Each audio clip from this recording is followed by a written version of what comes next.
Ibu saudara yang diberkati Tuhan, salam, salam.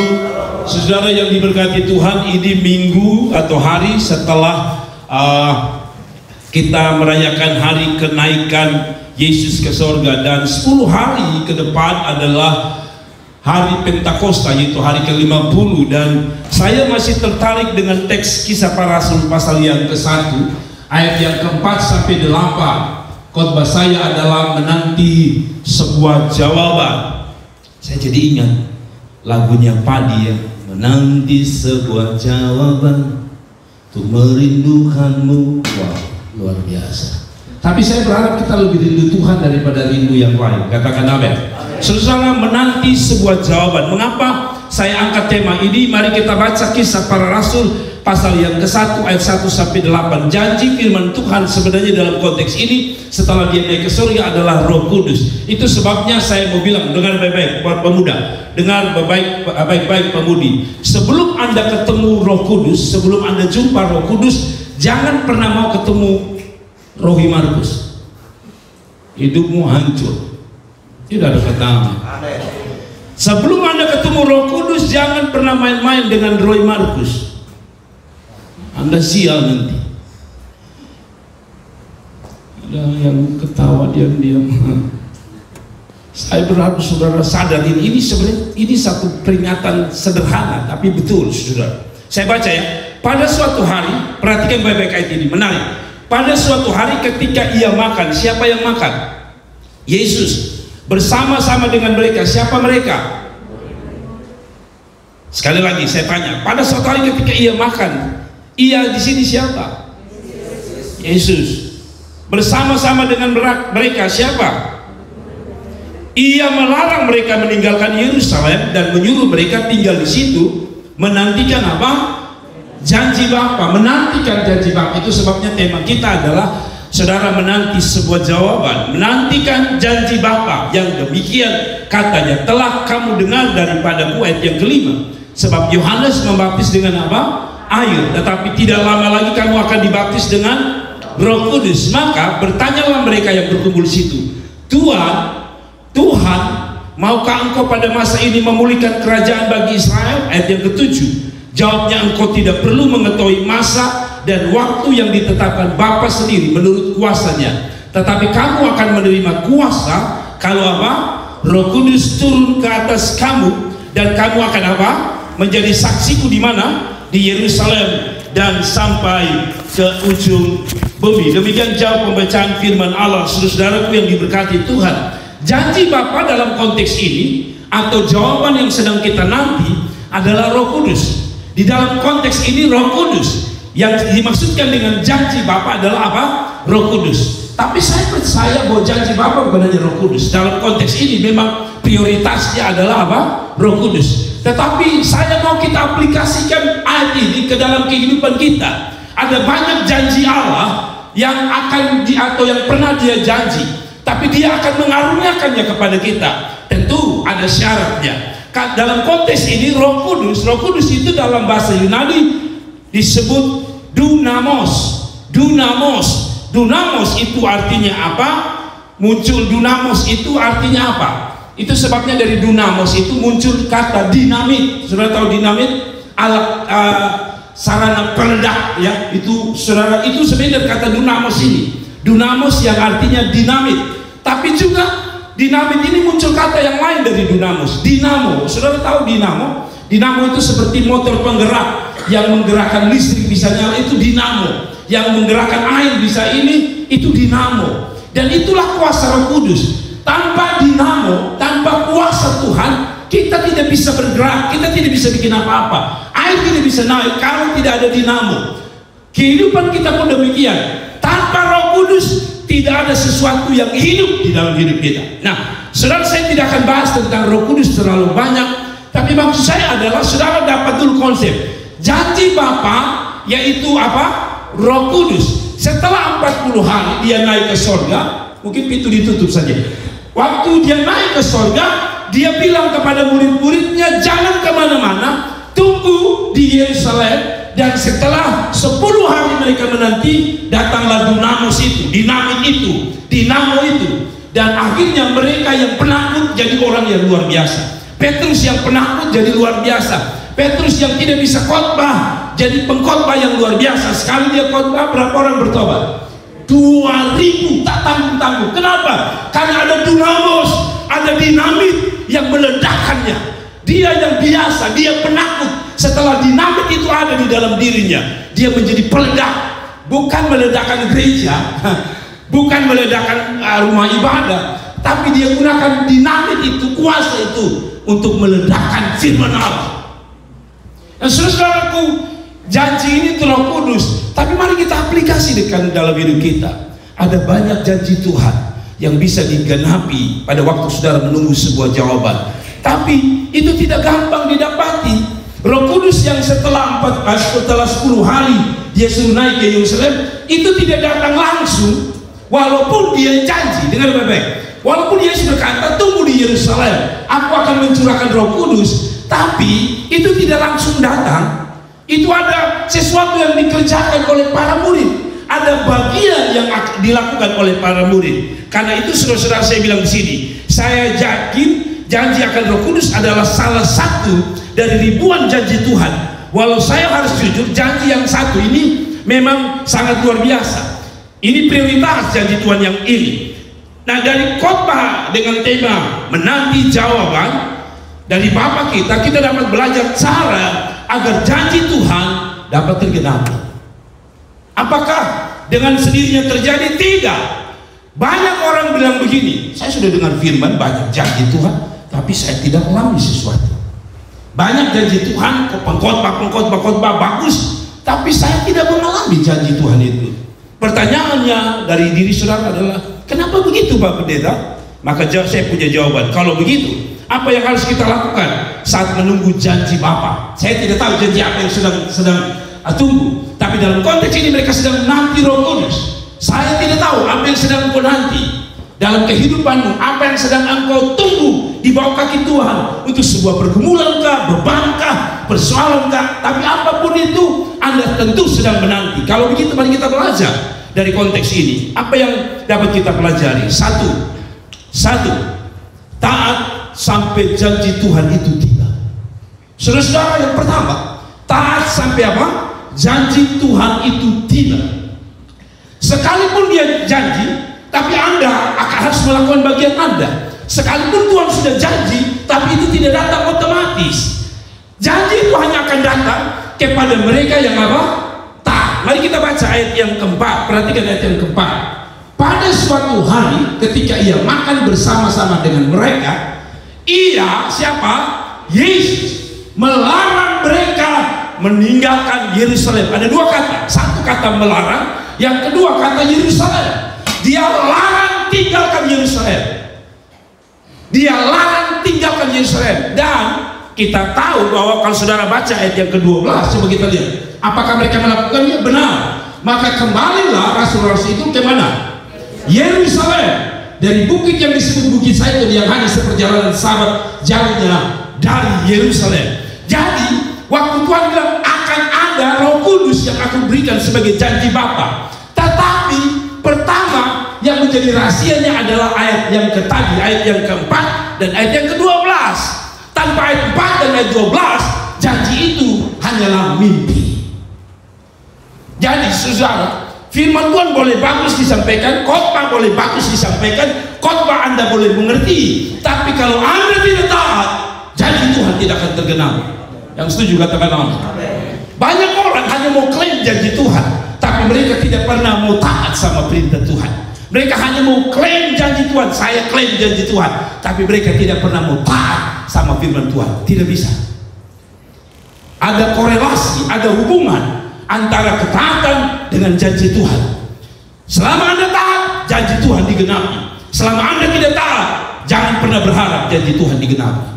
Kasih tepuk tangan untuk Tuhan. Saudaraku, maka kembalilah rasul-rasul. Jadi sekali lagi, janji Tuhan jelas. Apakah janji Tuhan pernah berbohong? Tidak. Lalu mengapa tidak terjadi? Kembali karena ketidaktaatan. Saudara-saudaraku, saya tulis di sini untuk melihat janji Tuhan yang akan digenapi dalam hidup kita, maka pertama adalah hidup dalam ketaatan. Taat pada apa? Sederhana, firman Tuhan sebagai perintah Tuhan. Kalau, nah ini yang saya suka. Saya tadi bilang dua kata.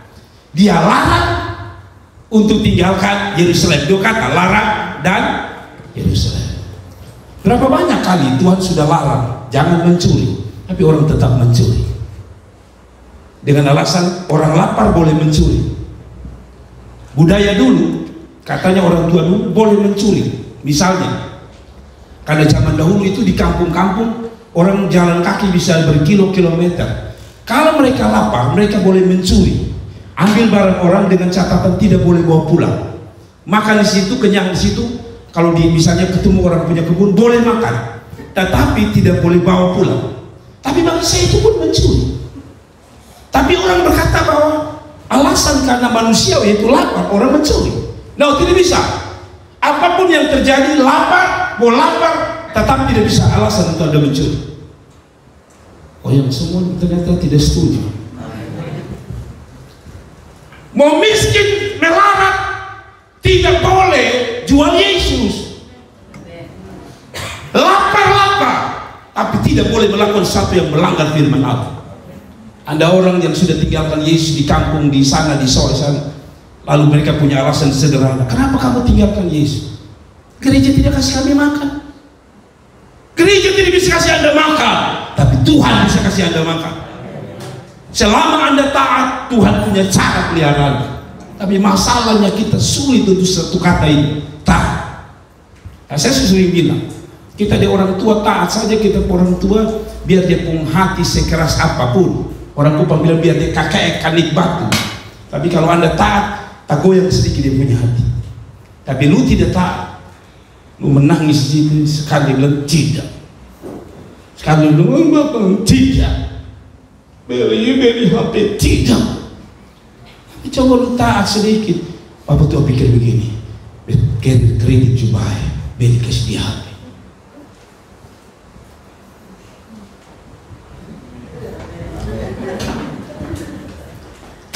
Itu penting, katakan amin. Kalau Tuhan larang, kalau Tuhan sudah larang, kawin beda agama, beda keyakinan itu salah, jangan paksa. Kalau Tuhan sudah larang, taat. Tidak ada kata amin.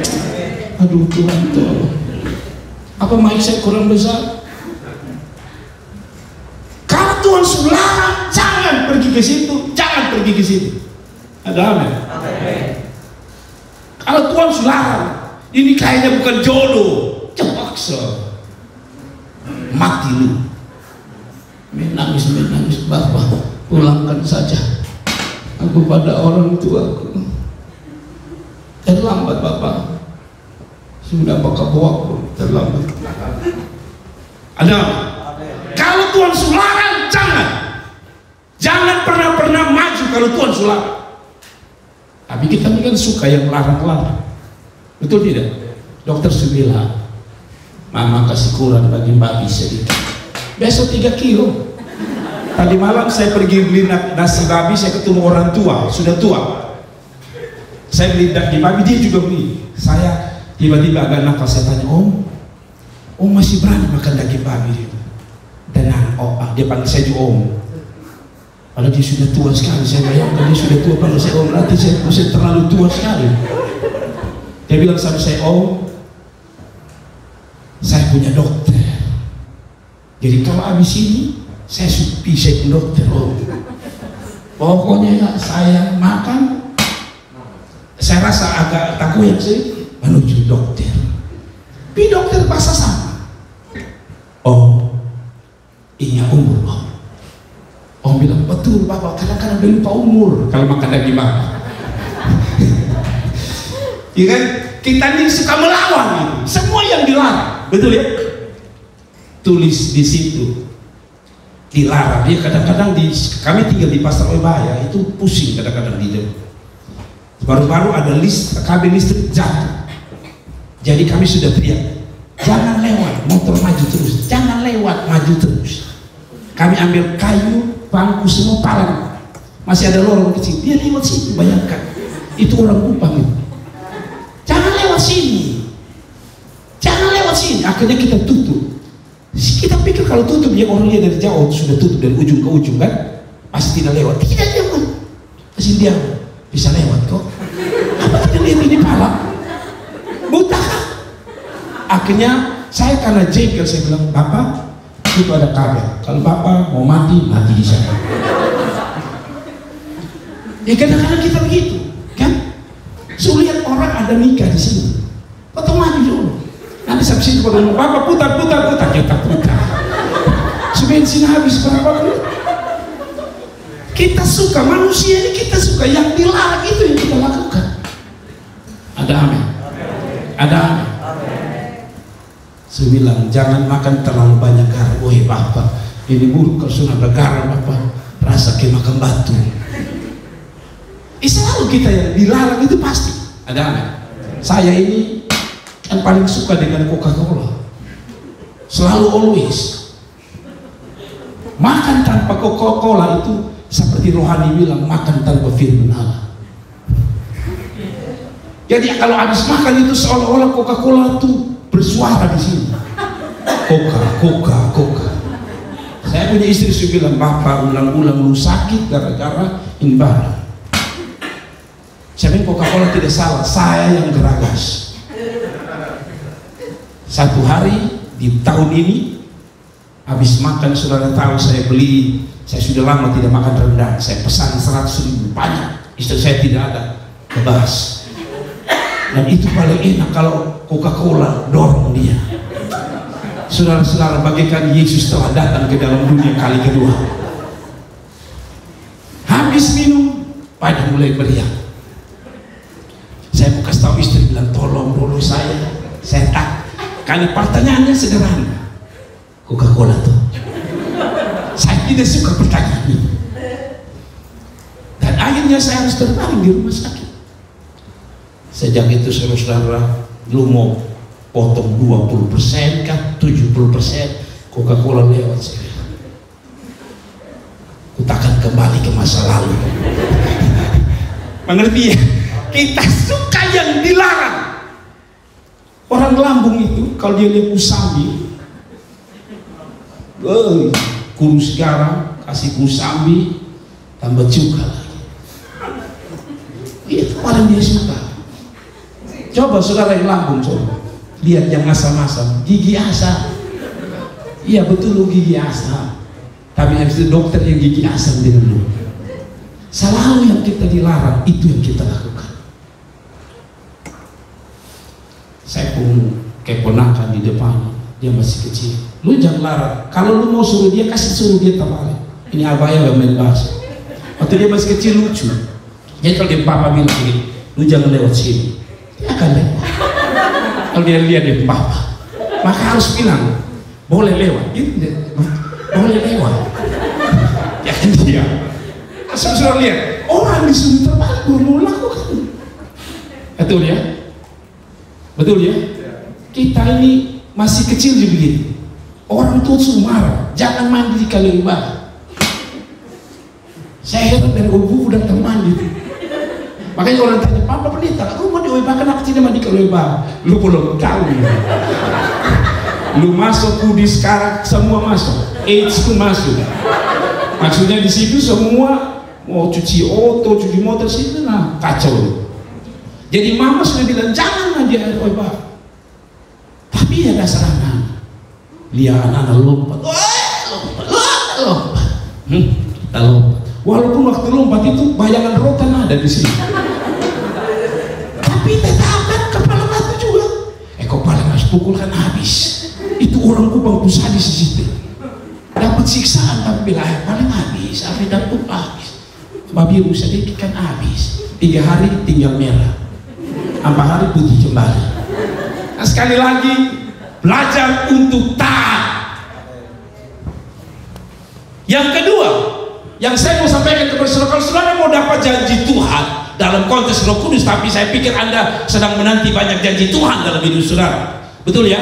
Yang kedua adalah sabar untuk menanti sampai janji Tuhan. Kadang kita suka sampai-sampai ada bahasa Tuhan kita sudah semua ini. Tapi mana janji Tuhan? Yang kedua harus apa?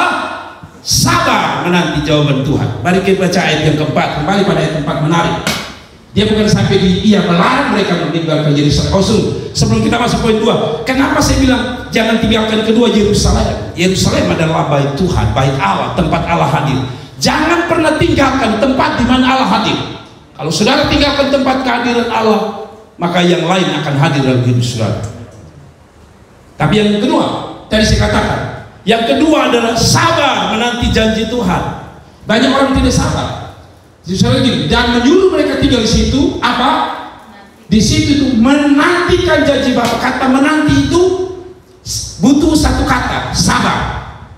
Yang namanya menanti itu butuh satu kata, sabar. Tapi rata-rata kita kan kalau yang menanti itu kata orang dunia, menanti itu sesuatu yang berat, menanti itu sesuatu yang membosankan. Betul ya? Tanya sendiri, lu sampai mana? OTW. 2 jam OTW. Wih, sekarang OTW itu artinya diam di tempat ya. Padahal OTW itu kan dari bahasa rote, on the way, di jalan. Tapi kita masih tidur, bahkan mata masih tutup. Buka sedikit tulis on the way. OTW, tapi di tempat. Nah, kembali pada firman ini, menanti itu tidak enak. Menanti itu apa? Tidak enak. Butuh kesabaran. Istri-istri ini tolong kalau telepon suami jangan terlalu makrarapa, karena celaka di mana-mana. Papa di mana? Saya sabar. Cepat sedikit, agak cepat sedikit. Baik kalau bapak tua lincah kerosi, kalau dia bapak lu habis lu. Dia sudah sampai di sini. Dia sampai ke rumah bapak di surga. Jadi saudara hati-hati, tapi kita suka tidak sabar ya. Saya juga orang yang tidak sabar kalau saya suruh anak-anak pulang. Sampai di mana? Bapak, masjid. Sampai di mana? Gereja Bapak. Sampai di mana? Pura. Kalau keliling semua rumah ibadah. Kita kadang-kadang tidak sabar, betul ya? Setiap kita yang namanya menanti itu tidak sabar. Padahal dia bilang tinggal di situ, menanti. Kata menanti itu butuh kesabaran. Saya pun kaum muda satu sering bilang, Bapak, sabar sampai kapan Bapak? Saya juga tidak tahu. Pokoknya kata saya saja, sabar saja. Bapak mau berlutut kah? Mau berdoa kah? Mau kepala ke bawah ke kepala? Sampai menghadap ke atas juga belum Bapak. Satu kata saja, sabar. Ada amin. Motor itu, hidup kita ini bagikan orang beli ropenya. Hari ini saudara bongkar-bongkar tidak dapat, padahal sudah 2 jam debu masuk ke bersih-bersih, tapi besok ada datang lagi. 2 minggu kemudian saudara pakai baju, lalu orang bilang baju pun bagus. Dia tidak tahu bahwa 2 bulan saya berlutut, bukan berdoa, berlutut di bawah kaki penjual rompi. Sabar, ada amin. Saya punya prinsip, kalau saudara tidak bisa beli Kawasaki, karisma tidak bisa pilih, ada Revo. Sehingga kalau saudara nanti itu bagian dari jodoh, jadi seperti itu. Kalau saudara tidak dapat yang terlalu bagus, dapat yang pas-pas. Lalu satu waktu saudara nikah, orang jabat tangan, wih, lu dapat pun gagal, kok Revo beda nah. Saudara dengar, sabar. Kan ada Revo, ada amin, ada amin. Kita ini makara rapak. Orang yang makara rapak itu cepat dapat tabrak. Sekali lagi, orang yang makara rapak itu cepat dapat tabrak. Makara rapak itu bahasanya apa? Terburu-buru. Kalau orang Ambon bilang apa? Kalau makara rapak itu terburu-buru apa? Cepat-cepat. Cepat-cepat. Kalau orang Kupang lebih parah, makna doto. Kupang bahasa ini paling tidak enak, makna doto. Orang Timur bilang menapa, lu terlalu menapa sekali. Bapak, beta bukan semenak Bapak, hanya tunggu terlalu lama, ini terusuk, ini bagoyang, makin keras. Sabar, tahan itu tulang lu sebelum diam. Bapak Tuhan belum kirim lu bergerak. Sabar, ada amin. Ada amin. Saya pikir bahwa betul-betul saudara-saudara dalam menanti ini, saudara, saya sudah bilang bahwa sering saya bilang di mana-mana, saudara yang ikut live streaming ini orang-orang muda, kadang kita ini menangis gara-gara putus. Dengar, saya punya prinsip tadi seperti saya bilang, tidak dapat motor yang lain, driver masih ada, tapi saya punya jawaban yang lain untuk saudara yang tidak sabar menanti waktu Tuhan, yaitu kalau saudara pikir baik-baik hidup ini, sebenarnya alam telah mengajar kita. Salah satu yang saya tulis di sini adalah menunggu itu seperti orang tunggu bus atau bis, orang Gubang bilang. Saya kuliah di Jawa, jadi satu bis datang bisa saja penuh, jam paksa naik, keringat di atas. Kalau saudara paksa, saudara napas sesa, penuh. Banyak kali orang paksa, akhirnya menangis sendiri. Bapak Ibu baru tahu, ternyata bukan bis sendiri, dia pacaran. Dan lapar kok. Itu yang saya bilang, bis penuh sisa. Kalau lu paksa lu dapat bis penuh sisa. Jadi saya bilang, oi pura dia ada, oi bah dia ada, oi buku dia ada. Baru lu menangis, percuma. Tapi yang paling penting, bersabar ini juga identik dengan ini, saudara-saudara. Saya tulis di sini bahwa menanti itu seperti bukan hanya menunggu orang naik bus, tapi saya tulis di sini begini. Kalau saudara bilang begini, tapi masalah begini Pak Pendeta, saya sayang dia Pak Pendeta. Saya sayang dia. Saya selalu punya kata terakhir untuk Anda, khusus orang muda. Kalau tidak dapat Olga Saputra, sabar. Masih ada Billy Saputra. Dengar baik-baik. Kalau saudara tidak dapat Olga Saputra, saudara masih dapat apa? Billy Saputra. Kalau saudara tidak dapat Billy Saputra karena terlalu lama menunggu, masih ingat, masih ada tadi Billy Saputra kan? Masih ada Bayi Billy. Orang tidak mengerti Bayi Billy ya?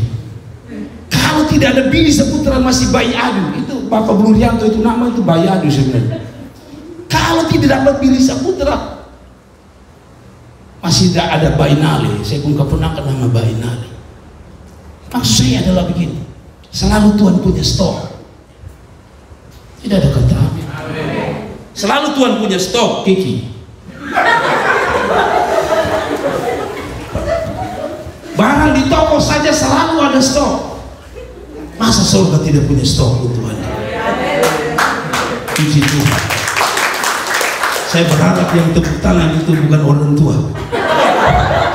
Nah, maksud saya adalah yang tepuk tangan, saya berharap bukan dia yang sedang menanti. Kalaupun Anda orangnya, sabar. Bahwa saya lihat orang mau sabar tuh, kita ini tidak sabar. Saya ini kalau suka dulu bikin kue bendera, katanya itu kelihatan gampang, tapi tunggu lumayan lama. Dan cara untuk bisa tahu dia sudah matang adalah tusuk sendiri. Angkat begini. Kok kenapa sih ajak gue bicara bikin kue? Tusuk habis begini, angkat. Kalau dia masih lengket di di lidi, belum matang. Kalau sudah tarik tidak ada lagi lengket, itu berarti kue sudah jadi. Itu sabar. Tapi kadang-kadang saya itu namanya laki-laki ya. Kalau ibu-ibu itu dia sudah tahu setengah jam, 15 menit masak. Potong laki-laki lain, sedikit buka semua temuan 5 menit buka. Ibu-ibu kadang-kadang saya bisa bilang, Bapak tenang, sabar sedikit. Bukan masalah sabar. Ini kalau sudah bunyi ini mantap juga tuh kapan ya? Ya saya ingat waktu kami pesta di satu kampung, lapar luar biasa. Satu-satunya masakan adalah pelampung. Sudah tahu pelampung? Pelampung itu suka ngambang di atas. Gemuk babi itu, kalau dia masak dan tidak masak itu sama, putih sama-sama, saudara. Ya di satu kali terlalu kasih keluar, maka naik baru di belakang terus. Tapi itu gara-gara tidak sabar. Ya, kita kalau tidak sabar tuh, mantap hantam. Itulah ketidaksabaran kita. Sudah, kita tidak usah ke situ. Perhatikan kata menanti dalam konteks ini. Mereka menunggu 10 hari. Kita mungkin punya waktu penantian yang berbeda. Ada yang 10 hari, ada yang 40 hari, ada yang 1 tahun, ada yang 5 tahun. Tapi satu kata, sama-sama harus punya sikap yang sama. Sabar. Mau berapa hari? Sabar. Tapi kita kadang-kadang tidak sabar. Jadi kalau belum dapat jodoh, kerja, jabatan, pangkat, apapun, dipakai Tuhan makin luar biasa, sabar. Jangan buru-buru, karena hasilnya kurang bagus. Rasanya banyak tidak sabar di sini. Sampai tidak ada kata amin. Menunggu itu butuh kesabaran. Seperti kata dunia, salah satu pekerjaan terberat dan membosankan adalah menunggu. Pertanyaannya, sabar dalam hal apa? Itu yang akan jadi jawaban kita atau pertanyaan kita. Sabar dalam hal apa? Sabar untuk duduk di bawah kaki Tuhan. Sabar duduk di kaki Tuhan.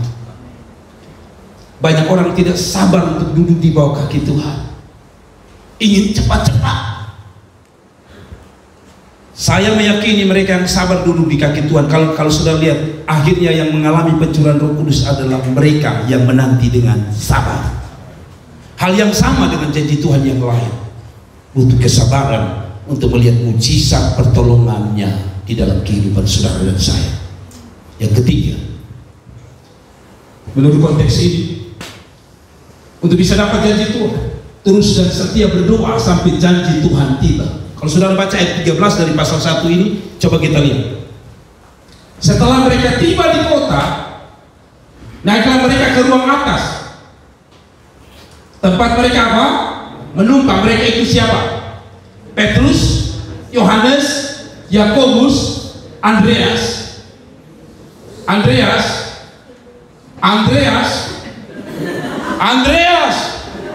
Ingat Andreas, Filipus dan Thomas. Ada nama Filipus di sini? Saya sengaja tanya, ada nama Filipus di sini? Kira-kira dia pun kerja apa? Kita baca. Filipus, Thomas, Andreas, dengar baik-baik. Ada Bartolomeus di sini, Matius, Tius, Yakobus bin Alfeus dan Simon orang Seon. Simon masih ada? Hanya Simon hilang. Simon orang Seon dan Yudas bin Yakobus, mereka semua bertekun sehati dalam doa. Halo, orang nama Petrus harus tambah kuat doa. Orang nama Filipus harus kuat dalam doa. Katakan Andreas dan Filipus, katakan amin. Kebetulan hanya Andreas dan Filipus di sini. Bapak raja itu pun nama Filipus. Filipus raja. Andreas itu yang suaminya Mbak Dwi itu namanya Andreas. Andreas datang ke sini. Di mana Andreas? Oke, di belakang. Andreas dengan baik. Mereka semua bertekun dalam doa bersama-sama. Jadi nyambung dengan pasal 1 tadi, Tuhan suruh, Tuhan janji, tapi mereka harus tunggu dengan doa. Ada amin. Saudara tidak bisa, oh Tuhan sudah janji, baik Tuhan pernah khotbah, saya pegang janji Tuhan, tapi Anda tidak pernah berdoa, jangan harap terjadi sesuatu. Ada amin. Berdoa. Saya tidak karang-karang ya, ini ayat ini cerita, kalau sudah lepas dari ayat 1 sampai ayat ini nyambung semua. Konteksnya masih nyambung. Salah satunya adalah berdoa. Ada amin. Ada amin. Pembangunan kita belum jadi-jadi. Mungkin Tuhan mau kita 3 kali lipat berdoa. Tapi saya bersyukur ya. Ini kan kita sudah sesat. Jadi saya bilang nanti kita bobol ini kita kasih panjang. Kita baru punya kerinduan saja ya, puji Tuhan, kerikil ada, pasir ada. Apa artinya? Tidak sia-sia orang yang sabar di dalam doa. Selalu ada jawaban dari surga untuk saudara dan saya. Di mana ada kesehatian, apalagi kesehatian di dalam doa, maka Allah hadir, kuasanya dinyatakan, mujizat dan pertolongannya terjadi. Kalau saudara lihat ini, berdoa tadi satu orang atau bersama-sama tadi? Bersama-sama. Kalau suami istri bisa sehati dalam doa sambil menanti jawaban Tuhan, saya percaya keluarga itu akan melihat sesuatu yang akan dikerjakan oleh Tuhan dalam nama Yesus. Makanya kalau mama panggil papa berdoa, jangan bilang sama mama, lu berdoa, nak berdoa. Paksa orang nih. Tidak paksa. Tidak paksa. Tapi kalau sudah mau itu juga salah. Tapi maksudnya adalah alangkah indahnya kami duduk sama-sama berdoa. Ada amin. Ada amin. Rata-rata, maaf saya harus bicara jujur, rata-rata bapak itu paling pemukul berdoa. Mama kan imam doa sama. Mama sudah mewakili kami hanya dukung saja. Ya, orang dukung itu salah satunya duduk di sebelah.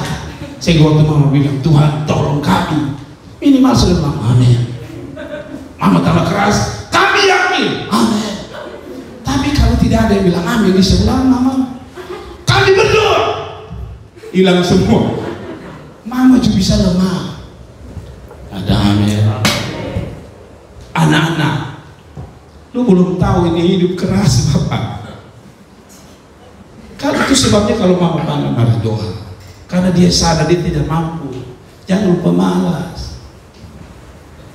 Kok mama jalan suruh doa. Mungkin mama harus bilang ini nonton di sana, nonton film dari pagi sampai malam tiba. Oh, itu dia bangun langsung. Tapi doa susahnya minta apa. Tapi maksud saya begini, jangan pernah berharap sesuatu terjadi dalam hidupmu, jawaban doa terjadi kalau engkau tidak berdoa. Petrus itu hebat, khotbah sekali khotbah 2000 orang bertobat, tapi masih mau berdoa. Lu siapa? Lu kira lu hebat? Petrus berdoa. Markus yang tiap hari ikut Yesus, belajar di bawah kaki Yesus, berdoa. Saudara yang ikut Yeriadu tidak berdoa bagaimana? Itu yang ikut Yesus saja berdoa. Apalagi saudara ikut Yeriadu tidak ada apa-apa. Itu ikut Yesus. Sebenarnya dia tidak perlu berdoa sehingga dia panggil Yesus, mari Yesus tolong saya, selesai. Tapi mereka berdoa. Harusnya kita berdoa. Semakin Anda menanti belum ada jawaban, Tuhan berkata berdoa lagi. Iya, masalah Tuhan, ini kerongkongan sudah kering gara-gara berdoa. Ini air mata sudah kering untuk berdoa. Betul, air matamu boleh kering, tapi air mata itu tidak kering sebenarnya. Seperti air, saudara jangan pikir air itu sudah hilang dari tanah itu. Tidak, dia meresap ke bawah. Minimal dia sedang menguap ke atas untuk membentuk awan dan akan mencurahkan hujan. Demikian hidup saudara. Alkitab berkata, air matamu ditampung di kiblat. Kalaupun kelihatan kering, di surga terlihat banjir. Karena itu Tuhan akan tergerak waktu Anda berdoa, apalagi Anda berdoa dengan menangis. Kasih tepuk tangan itu. Tidak ada yang kering, air matamu kering, tapi di sana basah, di surga basah. Sampai basahnya dia mengganggu Tuhan. Tidak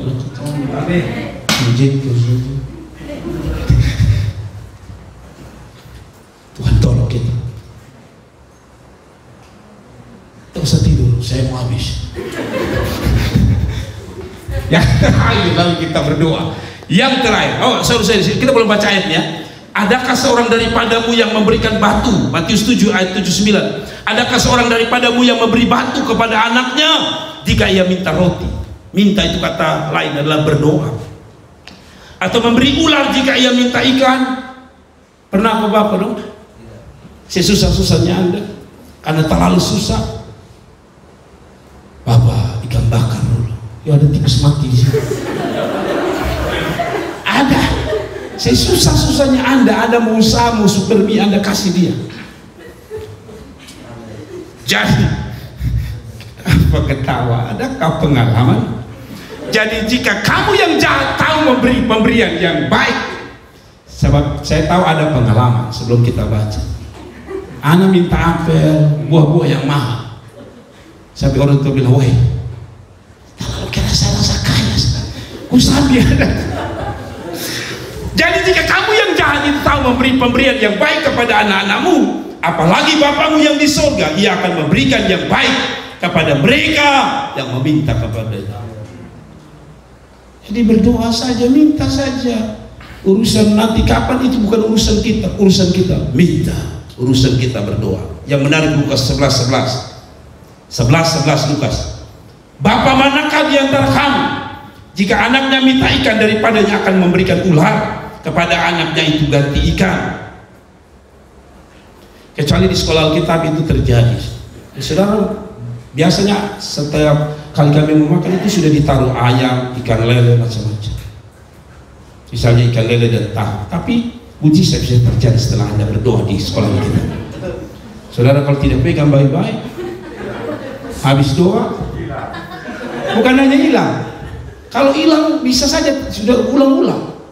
Tapi saudara bayangkan, antara ikan dan tahu itu berbeda. Habis doa, kenapa istri tahu?